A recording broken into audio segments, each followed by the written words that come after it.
Air India పైలట్లు వెంటనే సమ్మె విరమించాలని Delhi high court ఆదేశించింది. పైలట్ల ఒత్తిడికి తాము తలొగ్గే ప్రసక్తే లేదని కేంద్రం ప్రకటించింది. అయితే సమ్మె విరమించే ప్రసక్తే లేదని పైలట్లు అంటున్నారు. ఎయిర్ ఇండియా సమ్మెను సాకుగా తీసుకొని ప్రైవేట్ ఎయిర్లైన్స్ టికెట్ల ధరలను రెట్టింపు చేసింది. ఎయిర్ ఇండియా పైలట్ల సమ్మెతో దేశవ్యాప్తంగా విమానయానానికి ఇబ్బంది కలుగుతోంది.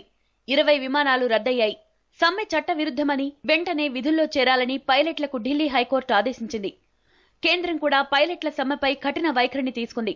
ఇప్పటికే ఎయిర్ ఇండియా పైలట్లకు పెద్ద మొత్తంలో జీతాలు చెల్లిస్తున్నట్టు తెలిపింది. పైలట్లతో చర్చలు జరిపే ప్రసక్తే లేదని ప్రకటించింది. 6 పైలట్లను ఉద్యోగం నుంచి తొలగించారు. 2ని సస్పెండ్ చేశారు. కేంద్రం బెదిరింపులకు తాము లొంగబోమని పైలట్స్ అసోసియేషన్ స్పష్టం చేసింది. ఎయిర్ ఇండియా యాజమాన్యం అవినీతికి వ్యతిరేకంగా మాత్రమే తాము పోరాడుతున్నట్టు తెలిపింది. సస్పెన్షన్లు, టెర్మినేషన్లు మాకు కొత్త కావు. గతంలో కూడా మా ఆందోళనను అణచివేసేందుకు కుట్ర చేశారు. మా డిమాండ్లు నెరవేరే వరకు పోరాటం కొనసాగుతుంది.